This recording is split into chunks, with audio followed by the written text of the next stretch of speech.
Hello बच्चों, कैसे हो आप लोग। तो आज हम आपको बताएंगे कि समांतर माध्य या फिर माध्य या मध्यमान या जिसे हम औसत कहते हैं वो कैसे ज्ञात किया जाता है।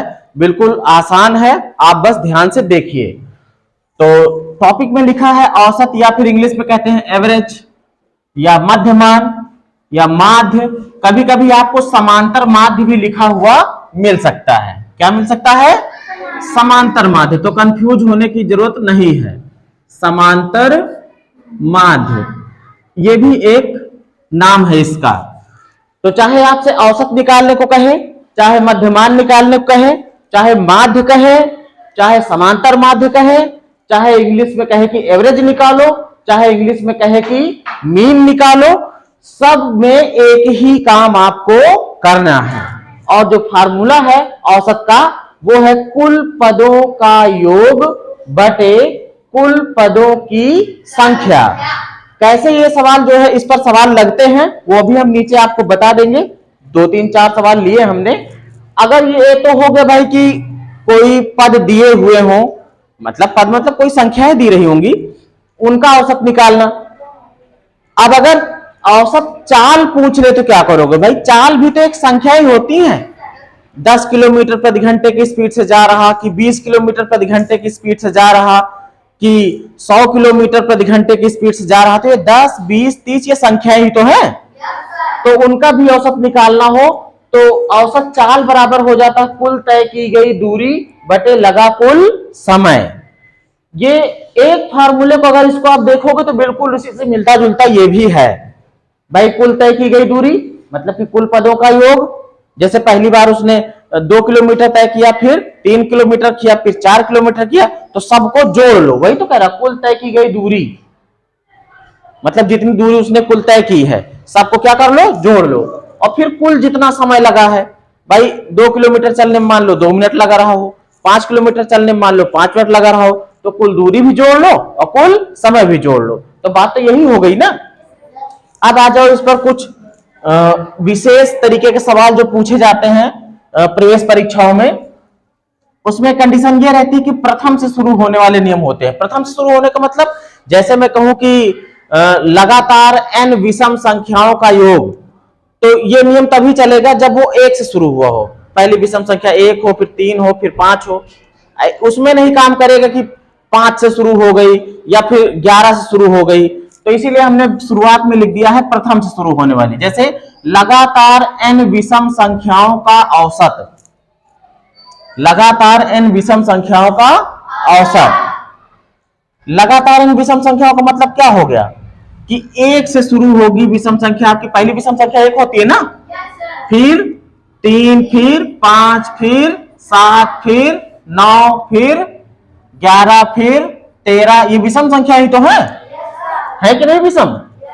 तो अगर कहे कि n विषम संख्याओं का औसत निकालो, क्या निकालो? तो जितनी संख्या पहुंची रही होगी वहां पर वही उसका क्या हो जाएगा? औसत हो जाएगा। बात समझ गए? जैसे देखो अगर हमको इसका निकालना हो, 1, 3, 5 का है। 1, 3, तो जोड़ो भाई, 1 और 3 4, 4 और 5 9, 9 और फिर इसको भाग दोगे भाई, कुल पद कितने हो गए? अगर मैं इतने का निकाल रहा हूं, सिर्फ इतने का, कुल पद कितने हैं? 3 है ना। जोड़ लो भाई, 1, 3, 4, 4 और 1, सॉरी 4, 5 9, 9 और कुल है कितने? 3 ही तो है। तो 9 बटे 3, 3 तिया 9। जितने हैं उतना ही इनका औसत भी आ जाता है। इसीलिए लिखा गया है कि लगातार n विषम संख्याओं का औसत जो होगा वो क्या होगा? n ही होगा। अभी जैसे यहाँ पे देखो कितनी संख्या है? 1, 2, 3, 4, 5, 6, 7, 7 है ना। इनका औसत लोगे वो भी 7 ही आएगा। नहीं विश्वास है? करके देख लो। 1, 3, 5 औसत निकालने का तरीका क्या है? कुल पदों को जोड़ोगे ना, इनको सबको जोड़ोगे ना। जोड़ो, 4, 4, 5 9, 9, 7, 16, 16, 9, 25, 25 और 1 26, 10 36, 36 और 3 39 और 10 49, 49 हुआ। कितने पद हैं? 1, 2, 3, 4, 5, 6, 7, 7 से भाग दे तो 7 7 आया ना। जितने हैं उतना ही इनका औसत भी आ जाएगा। तो कितना काम का ये फार्मूला है कि लगातार n विषम संख्याओं का औसत अगर पूछे तो कुछ ना करो, औसत निकालो भी ना, सीधा बता दो जितनी संख्या है उतना ही उसका औसत आएगा।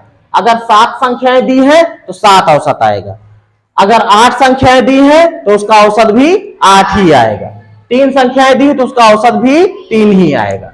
लगातार n प्राकृतिक संख्याओं का औसत, प्राकृतिक संख्या वही होती है गिनती वाली 1 2 3 4 5 6, जिससे हम चीजों को गिनते हैं वो क्या होती है, प्राकृतिक संख्याएं होती हैं।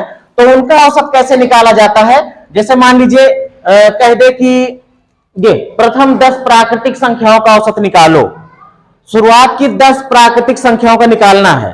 तो प्राकृतिक संख्या हमारी कहां शुरू होंगी, 1 से शुरू होगी, 1 2 3 4 5 6 7 8 9 10, इनका सबका अगर हमको औसत निकालना है तो क्या करना होगा, सबको जोड़ना होगा और फिर जितने हैं उससे क्या करना होगा, भाग देना होगा। क्योंकि देखो कुल पदों का योग बटे, बटे मतलब भाग, कुल पदों की संख्या। तो इसको देखो सूत्र से कैसे किया जाएगा, इस वाले सूत्र से। कह रहा कुछ ना करो, जितने हैं उसमें 1 जोड़ो और बटे 2 कर दो। तो 10 प्राकृतिक संख्या कह रहा है ना, मतलब कि n की जगह पर कितना हो गया, 10, 10 और प्लस 1 बटे 2, मतलब इसका क्या बन जाएगा भाई, सूत्र हमारा होता है n + 1 बटे 2। n कितना है, n है 10, n कितना है, n है 10। तो क्या करो, 10 + 1 बटे 2, ये हो जाएगा 11 बटे 2।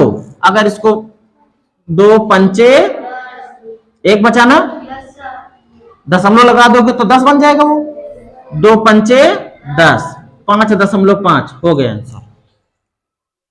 और अगर उस तरीके से करते तो क्या करते, 1 + 2 + 3 + 4 + 5 + 6 + 7 + 8 + 9 और +10 और फिर पूरे का बटा कितना, 10। जोड़ते हुए कितना आता, सूत्र क्या होता है इसका, n + 1 बटे 2 ना, मतलब 10 और गुणे 11 बटे 2, तो 2 पंचे 10, 11 पचे 55, आ जाता कितना, ये हो जाता 55, कितना हो जाता, और बटे कितना 10, 0 यहां दशमलव लगा देता, आ जाता कितना 5.5, तो 5.5 तो वहां भी आ गया, इतना करने की जरूरत भी नहीं है। अब देखो अगला है लगातार n प्राकृतिक संख्याओं के वर्गों का औसत, अगर उनका वर्ग भी किया हो, मतलब प्राकृतिक संख्याएं हो उनका क्या किया गया हो, वर्ग भी किया गया हो, तो इस फार्मूले से कर सकते हो n + 1 और 2n + 1 बटे 6। तीसरा ये फार्मूला भाई लगातार n सम संख्याओं का औसत, सम संख्याओं का औसत निकालने के लिए क्या करोगे, जितनी उनकी संख्या हो उसमें +1 कर दो बस, जैसे विषम संख्याओं में जितनी संख्या रहती थी उतना ही आ जाता था, सम संख्याओं में क्या करो, 1 बढ़ा दो, 1 जोड़ दो।